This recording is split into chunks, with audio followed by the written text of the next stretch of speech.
Hi dear student, आज हम लोग चैप्टर फर्स्ट रियल नंबर्स के एक्सरसाइज 1.3 में दिए गए क्वेश्चन को सॉल्व करेंगे, जिसका इंट्रोडक्शन ऑलरेडी आपको हम पढ़ा चुके हैं। आपने देख लिया है तो बहुत ही अच्छी बात है। यदि नहीं देखे हैं तो डिस्क्रिप्शन में लिंक दिया हुआ है, फर्स्ट आप उसे जाइए देख लीजिए, फिर एक्सरसाइज को सॉल्व करिएगा जो आपको बहुत ही अच्छे से समझ में आएगा। तो आइए शुरू करते हैं।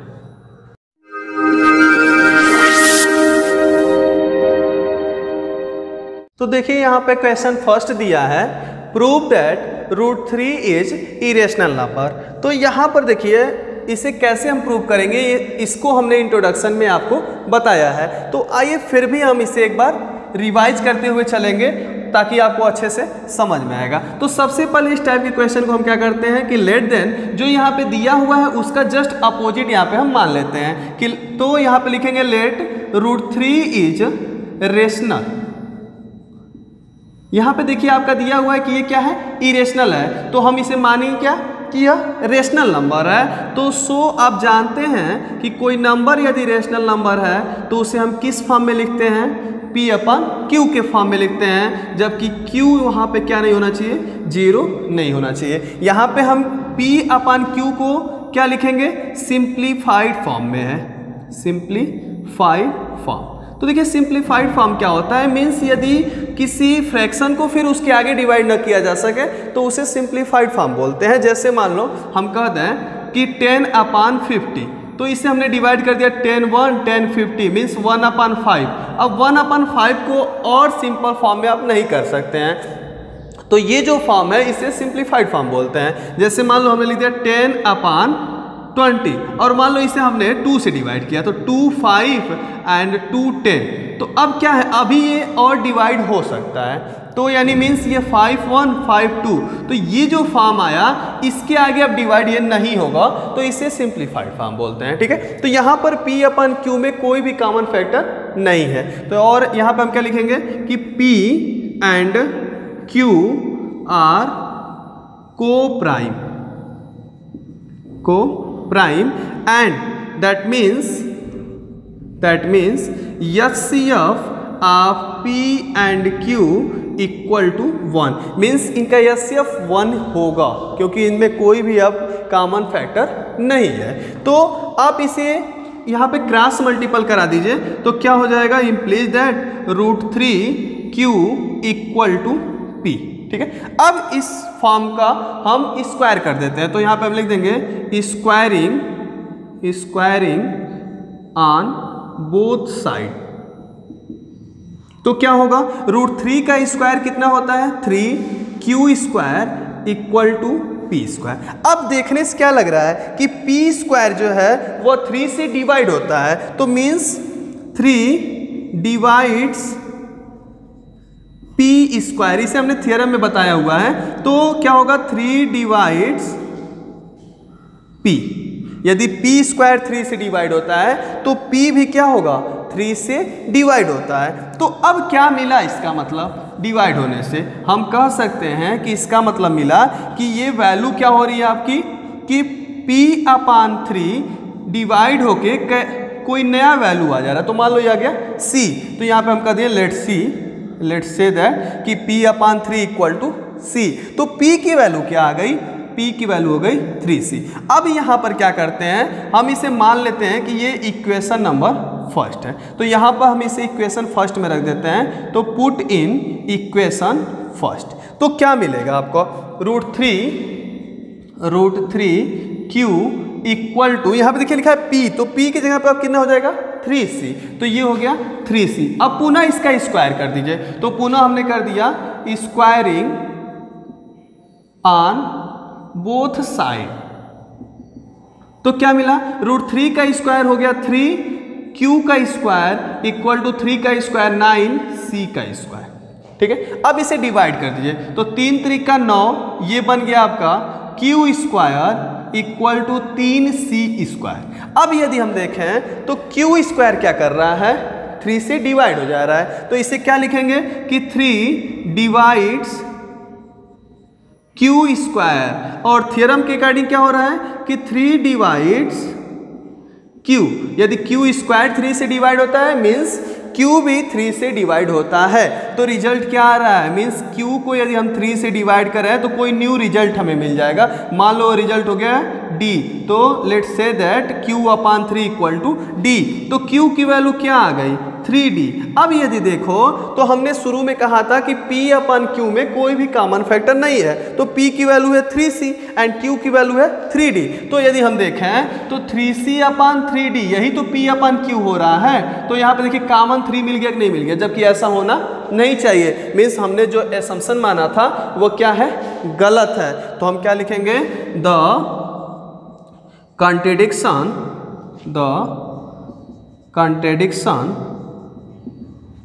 has arisen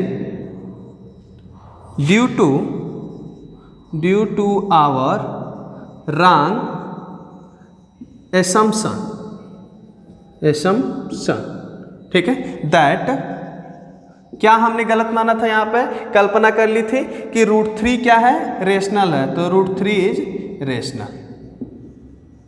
क्लियर है, हमने ये कल्पना कर लिया था। तो जब ये रेशनल नहीं है तो क्या है, ये इरेशनल नंबर है। तो सो √3 is irrational,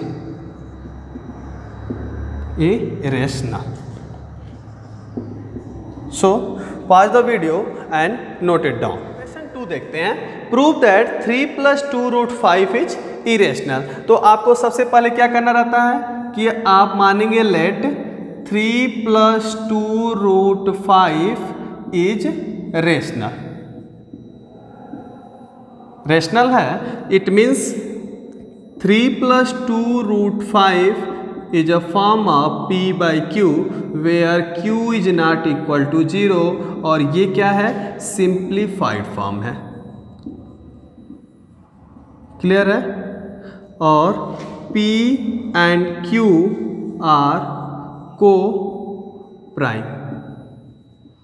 so it means क्या है कि इनके बीच कोई भी कॉमन फैक्टर नहीं है। तो हम क्या करेंगे, यहाँ पे हम देख रहे हैं कि 3 + 2√5 की वैल्यू कितनी हमने मानी है, p/q माना है। तो 2√5 इक्वल टू p/q, और 3 ट्रांसफर हो गया तो -3, ठीक है। तो ये हो जाएगा आपका, यहाँ पे एलसीएम ले लेंगे तो q, और ये इधर चला जाएगा तो p - 3q। अब ये देख रहे हैं हम कि ये कौन सा फॉर्म हो जा रहा है, रेशनल फॉर्म हो जा रहा है। अब यहाँ से इसको थोड़ा सा हम इसको और नीचे कर दें तो क्या हो जा रहा है कि √5 इक्वल टू p - 3q अपान, ये 2 नीचे आ गया तो ये हो गया 2q। अब ये रेशनल फॉर्म हो गया और ये क्या हो गया, इरेशनल फॉर्म हो गया। तो मीन्स क्या रिजल्ट मिला कि रेशनल जो है इरेशनल के इक्वल है, जो पॉसिबल नहीं है। तो यहाँ पे क्या लिखेंगे कि it is not possible that rational are equal to irrational. ये पॉसिबल ही नहीं है कि कोई रेशनल नंबर इरेशनल नंबर के इक्वल होता हो। तो ये जो आपका असम्पशन था ये रॉन्ग था। तो हम क्या लिखेंगे, the contradiction has arisen due to our wrong assumption that क्या कि 3 + 2√5 is rational, 3 + 2√5 is rational. So 3 + 2√5 is a irrational. So ये क्या है, एक इरेशनल नंबर है। तो वीडियो रोक के आप इसे नोट कर लीजिए। देखिए क्वेश्चन 3 देखते हैं। Prove that the following are irrationals. तो यहाँ पे कुछ क्वेश्चंस आपके दिए हुए हैं, कुछ नंबर्स जिन्हें हमें प्रूव करना है कि यह इरेशनल नंबर होगा। तो आपको कई बार हमने ऐसे नंबर्स को एक्सप्लेन कर चुके हैं कि कैसे ये इरेशनल नंबर होता है। तो यहाँ पे आइए हम देखते हैं क्वेश्चन नंबर फर्स्ट। तो 1/√2 को हमें प्रूव करना है कि ये इरेशनल नंबर है। तो सबसे पहले हम क्या करेंगे, लेट देन 1/√2 इज रेशनल। हम सबसे पहले क्या करते हैं कि हम मान लेते हैं कि ये रेशनल नंबर है, तो 1/√2 इक्वल टू क्या हो जाएगा, P/Q हो जाएगा, and Q is not equal to 0 हो जाएगा। रेशनल नंबर का ये फॉर्म होता है, और ये किस फॉर्म में है, ये सिंपलेस्ट फॉर्म में है, ठीक है। And P and Q are coprime, ये क्या है आपका, को प्राइम है। That means HCF P and Q equal to कितना है, 1 है, ठीक है। तो आपको मिला क्या है यहाँ पे, हम देखें तो 1/√2 की वैल्यू आ गई P/Q, 1/√2 है P/Q। अब यदि मान लो इसको हम यहाँ पे भेज दें एंड इसको यहाँ पे भेज दें, क्रॉस मल्टीपल करा दें या इनको उल्टा कर दें, दोनों में से कुछ भी हम कर दें, तो क्या होगा, या हम इसे ऐसे लिख सकते हैं, इन दोनों को उल्टा कर दें तो ये क्या हो जाएगा, √2 और ये हो जाएगा Q/P। बात समझ आई। तो 1/√2 हो गया √2 एंड P/Q क्या हो गया, Q/P।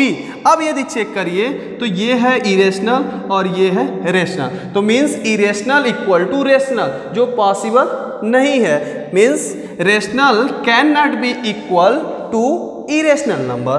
मीन्स यहाँ पे हम क्या लिखेंगे, rational can not be equal to irrational, ठीक है। यानी कभी भी रेशनल आपका इरेशनल नंबर के इक्वल नहीं हो सकता है। मीन्स जो असम्पशन था ये रॉन्ग है, तो क्या लिखेंगे, the contradiction has arisen due to our wrong assumption that क्या चीज 1/√2 इज रेशनल, ठीक है। तो सो दैट 1/√2 इज इरेशनल। तो ये असम्पशन आपका रॉन्ग था कि हमने क्या माना था कि ये क्या है, रेशनल है, तो यहाँ पे मीन्स ये क्या हो जाएगा आपका, इरेशनल हो जाएगा। तो pause the video and note it down. देखिए इसका क्वेश्चन नंबर 2 देखते हैं कि 7√5, तो 7√5 let 7√5 is rational, that means 7√5 equal to P/Q where Q is not equal to 0 and P and Q are co-prime and HCF of, that means HCF of P and Q equal to 1। ये कई बार आपको बता चुके हैं। तो आगे हम देखते हैं, तो क्या हो रहा है, 7√5 इक्वल टू P/Q हो रहा है, तो यानी अगर हम 7 को इसके यहाँ पास भेज दें तो √5 इक्वल टू P/7 नीचे आ गया, तो 7Q। अब क्या हो रहा है कि इरेशनल इक्वल टू रेशनल, जो पॉसिबल नहीं है, ठीक है, कि कभी भी इरेशनल रेशनल के इक्वल हो जाए, तो क्या लिखेंगे, it is not possible that rational are equal to irrational. ये आपका पॉसिबल नहीं है कि रेशनल क्या हो, इरेशनल के इक्वल हो, तो क्या लिखेंगे, the contradiction has arisen due to wrong assumption that कितना है, 7√5 is rational. So 7√5 is irrational. क्या हो जाएगा कि ये आपका रेशनल तो होगा नहीं, तो मीन्स ये क्या हो जाएगा, इरेशनल हो जाएगा। तो आप इसे नोट कर लीजिए। फिर तीसरा नंबर क्वेश्चन हम देखते हैं। देखिए इसका 3 नंबर क्वेश्चन देखते हैं। तो let 6 + √2 is rational, that means 6 + √2 equal to P/Q where Q is not equal to 0 and P/Q is a simplified form। Clear है। और P एंड Q आर को prime and that means HCF of PQ is 1।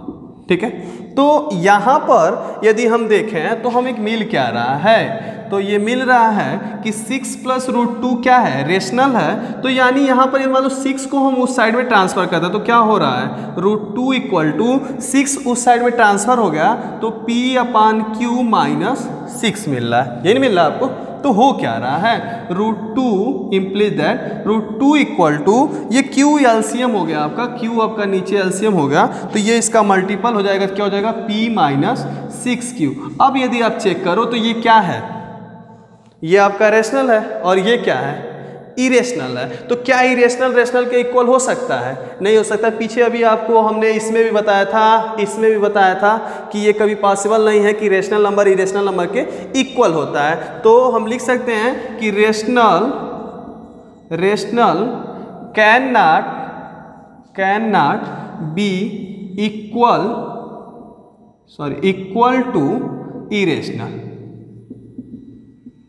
Rational कभी भी irrational के equal नहीं हो सकता है। मीन्स जो असम्पशन था ये क्या था, हमारा रंग था, तो हम लिख सकते हैं द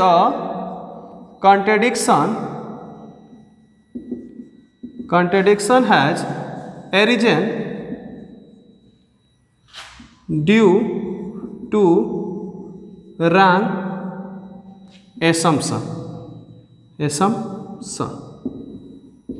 दैट क्या चीज कि 6 + √2 इज रेशनल।